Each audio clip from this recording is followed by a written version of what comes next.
Welcome, my darlings. Make yourself comfortable, and I have a tale to tell you.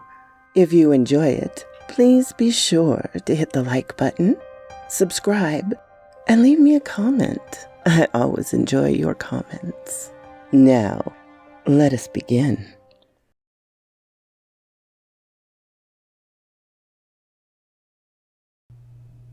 "20,000 Leagues Under the Sea" by Jules Verne. Chapter 4. Ned Land. Commander Farragut was a good seaman, worthy of the frigate he commanded. His ship and he were one. He was its very soul. On the cetacean question, no doubt arose in his mind, and he didn't allow the animal's existence to be disputed aboard his vessel. He believed in it, as certain pious women believe in the Leviathan from the book of Job, out of faith, not reason. The monster existed, and he had vowed to rid the sea of it. The man was a sort of Knight of Rhodes, a latter-day Sir Didiones of Gozo, on his way to fight an encounter with the dragon devastating the island. Either Commander Farragut would slay the narwhal, or the narwhal would slay Commander Farragut. No middle of the road for these two. The ship's officers shared the view of their leader. They could be heard chattering, discussing, arguing, calculating the different chances of an encounter, and observing the vast expanse of the ocean.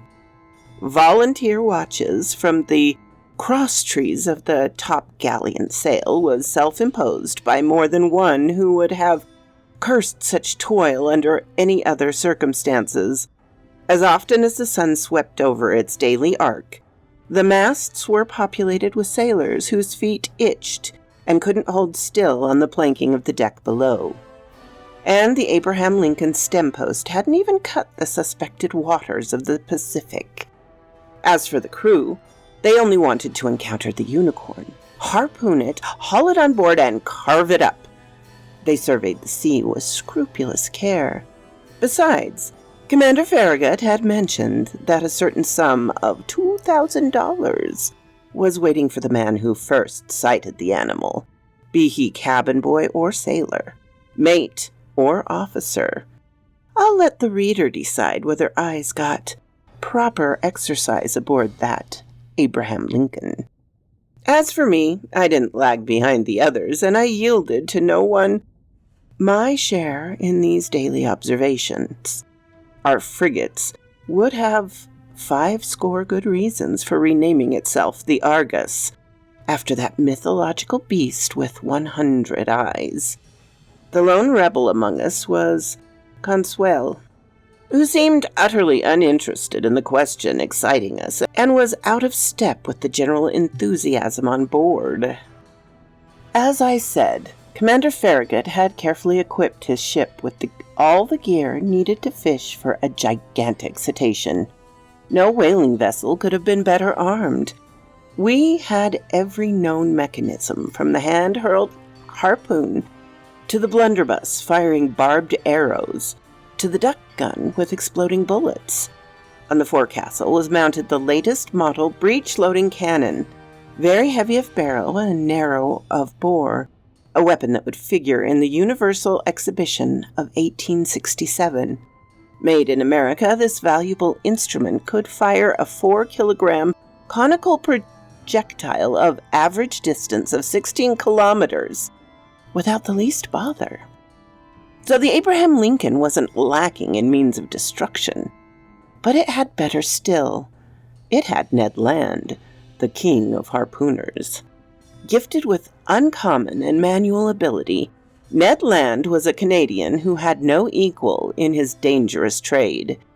Dexterity, coolness, bravery, and cunning were virtues he possessed to a high degree. And it took a truly crafty baleen whale or an exceptionally astute sperm whale to elude the thrusts of his harpoon. Ned Land was about 40 years old, a man of great height, over 6 English feet. He was powerfully built, serious in manner, not very sociable, sometimes headstrong, and quite ill-tempered when crossed. His look caught the attention and above all the strength of his gaze, which gave a unique emphasis to his facial appearance. Commander Farragut, to my thinking, had made a wise move in hiring on this man. With his eye and his throwing arm, he was worth the whole crew all by himself. I can do no better than to compare him with a powerful telescope that could double as a cannon always ready to fire. To say Canadian is to say French. And as unsociable as Ned Land was, I must admit he took a definite liking to me. No doubt it was my nationality that attracted him. It was an opportunity for him to speak, and for me to hear, that old Rabelaisian dialect still in use in some Canadian provinces. The harpooner's family originated in Quebec, and they were already a line of bold fishermen back in the day when this town still belonged to France. Little by little, Ned developed a taste for chatting, and I loved hearing the tales of his adventures in the polar seas. He described his fishing trips and his battles with great natural lyricism. His tales took on the form of an epic poem, and I felt I was hearing some Canadian Homer reciting his Iliad of the high Arctic region. I'm writing of this bold companion as I currently know him, because we've become old friends, united in that permanent camaraderie-ship born and cemented during only the most frightful crises. Ah, my gallant Ned, I ask only to live 100 years more, the longer to remember you. And now, what were Ned Land's views on this question of a marine monster? I must admit that he flatly didn't believe in the unicorn, and alone on board, he didn't share the general conviction. He avoided even dealing with the subject, for which one day I felt compelled to take him to task. During the magnificent evening of July 21st, in other words, 3 weeks after our departure, the frigate lay abreast of Cabo Blanco, 30 miles to leeward of the coast of Patagonia. We had crossed the Tropic of Capricorn and the Strait of Magellan, open less than 700 miles to the south. Before 8 days were out, the Abraham Lincoln would plow the waves of the Pacific. Seated on the afterdeck, Ned Land and I chatted about one thing and another, staring at that mysterious sea whose depths to this day are beyond the reach of human eyes. Quite naturally, I led our conversation around to the giant unicorn, and I weighed our expedition's various chances for success or failure. Then, seeing that Ned had just let me talk without saying much himself, I pressed him more closely. "Ned," I asked him, "how can you still doubt the reality of the cetacean we're after? Do you have any particular reason for being so skeptical?" The harpooner stared at me a while before replying, slapped his broad forehead in one of his standard gestures, closed his eyes as if to collect himself, and finally said, "Just maybe, Professor Anorax." "But Ned, you're a professional whaler, a man familiar with all the great marine mammals. Your mind should easily accept this hypothesis of an enormous cetacean, and you ought to be the last one to doubt it under these circumstances." "That's just where you're mistaken, Professor," Ned replied. "The common man may still believe in fabulous comets crossing outer space, or in prehistoric monsters living at the Earth's core. But astronomers and geologists don't swallow such fairy tales. It's the same with whalers. I've chased plenty of cetaceans. I've harpooned a good number. I've killed several, but no matter how powerful and well-armed they were, neither the tails nor their tusks could puncture the sheet iron plates of a steamer. Even so, Ned, people mention vessels that narwhal tusks have run clean through."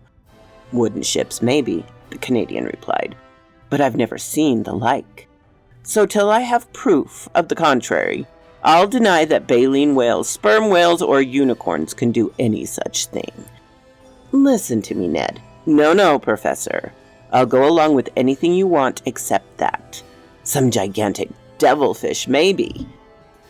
"Even less likely, Ned. The devilfish is merely a mollusk, and even his name hints at its semi-liquid flesh because its Latin meaning means soft one. The devilfish doesn't belong to the vertebrate branch, and even if it were 500 feet long, it would still be utterly harmless to ships like the Scotia or the Abraham Lincoln. Consequently, the feet of krakens and other monsters of that ilk must be relegated to the realm of fiction. So, Mr. Naturalist, Ned Land continued in a bantering tone, you'll just keep on believing in the existence of some enormous cetacean. Yes, Ned, I repeated it with a conviction backed by factual logic. I believe in the existence of a mammal with a powerful constitution, belonging to the vertebrate branch like baleen whales, sperm whales, or dolphins, and armed with a tusk made of horn that has tremendous penetrating power. Humph, the harpooner put in, shaking his head with the attitude of a man who doesn't want to be convinced. Note well, my fine Canadian, I went on, if such an animal exists, it lives in the deep in the ocean. If it frequents the liquid strata located miles beneath the surface of the water, it needs to have a constitution so solid it defies all comparison. And why this powerful constitution? Ned asked. Because it takes incalculable strength just to live in those deep strata and withstand their pressure. Oh, really? Ned said, tipping me a wink. Oh, really? And I can prove it to you with a few simple figures. Bosh, Ned replied. You can make figures do anything you want. In business, Ned, but not in mathematics. Listen to me. Let's accept that the pressure of one atmosphere is represented by the pressure of a column of water 32 feet high. In reality, such a column of water wouldn't be quite so high because here we're dealing with salt water, which is denser than fresh water. Well then, when you dive under the waves, Ned, for every 32 feet of water above you, your body is tolerating the pressure of one more atmosphere. In other words, 1 more kilogram per each square centimeter on your body's surface. So it follows that at 320 feet down, this pressure is equal to 10 atmospheres, to 100 atmospheres as 3,200 feet, and to 1,000 atmospheres at 32,000 feet. That is at about 2.5 vertical leagues down, which is tantamount to saying that if you could reach such depths in the ocean, each square centimeter on your body's surface would be experiencing 1,000 kilograms of pressure. Now, my gallant Ned, do you know how many square centimeters you have on your bodily surface? I haven't the foggiest notion, Professor Anorax. About 17,000. As many as that? Yes, and since the atmospheric pressure actually weighs slightly more than 1 kilogram per square centimeter, your 17,000 square centimeter of tolerating 17,568 kilograms at this very moment, without my noticing it, without your noticing it. And if you aren't crushed by so much pressure, it's because the air penetrates the interior of your body with equal pressure. When the inside and outside pressures are in perfect balance, they neutralize each other and allow you to tolerate them without discomfort. But in the water, it's another story. Yes, I see, Ned replied, growing more interested, because the water surrounds me but doesn't penetrate me. Precisely, Ned. So at 32 feet beneath the surface of the sea, you'll undergo a pressure of 17,568 kilograms. At 302 feet, or 10 times greater pressure, it is 175,680 kilograms. At 3,200 feet, or 100 times greater pressure, it's 1,756,800 kilograms. Finally, at 32,000 feet, or 1,000 greater pressure, it is 17,568,000 kilograms. In other words, you'd be squashed flat as if you had been yanked from between the plates of a hydraulic press. Fire and brimstone, Ned put in. All right then, my fine harpooner. If vertebrates several hundred meters long and proportionate in bulk live at such depths, their surface area make up millions of square centimeters, and the pressure they undergo must be assessed in billions of kilograms. Calculate then how much resistance of bone structure and strength of constitution they need in order to withstand such pressure. They'd need to be manufactured, Ned Land replied, from sheet iron plates 8 inches thick like ironclad frigates. Right, Ned. And then picture the damage such a mass could inflict if it were launched with the speed of an express train against the ship's hull. Yes, indeed.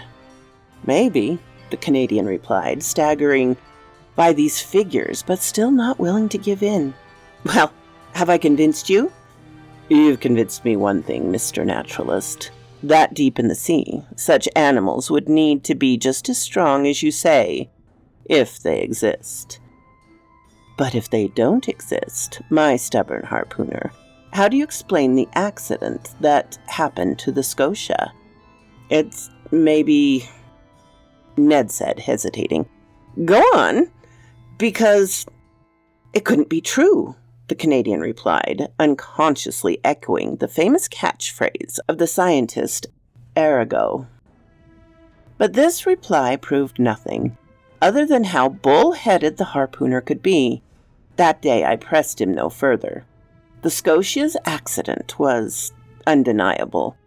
Its hole was real enough that it had to be plugged up, and I don't think a hole exists that can be more emphatically proven. Now then, this hole didn't make itself, and since it had resulted from underwater rocks or underwater machines, it must have been caused by the perforating tool of some animal.